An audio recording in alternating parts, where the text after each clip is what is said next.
In a little waterway on the Vancouver-Burnaby border, a miracle of nature has drawn an enthusiastic crowd. There! Oh, there! For the second time, salmon have returned to Still Creek. The wonderful thing about seeing all these salmon come back into Burnaby and Vancouver is we're seeing them recolonize waters where they haven't been for many, many decades. Their access to this and other creeks all but ended in 1913 when the Caribou Dam was installed downstream, blocking their passage from the Fraser River. But 2 years ago, this fishway was installed.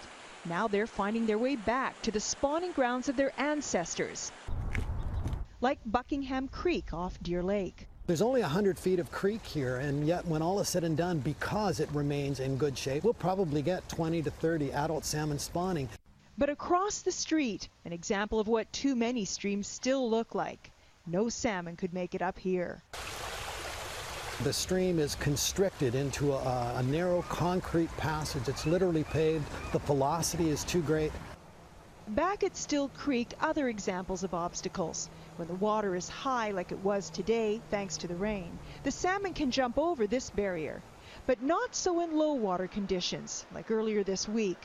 Because of this barrier was designed in such a way that it's got a flat concrete apron below it that only has an inch of water in it during low water, fish can't get the speed or the angle they need to get over this.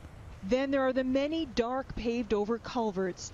Things can be done to make the shorter ones navigable for salmon, but some are just too long. This is pretty much the end of the line for these salmon. From here on, you've got lengthy culverts, you've got concrete barriers, they can't move any further. There is talk about making this last obstacle passable. Where there's a will, and there seems to be, there's a way. We're getting some salmon back into the system now, which is wonderful. But if a lot of these obstacles are resolved and dealt with, then certainly we'll be able to sustain many more fish in future, which I think would be incredible. Linda Aylesworth, Global News.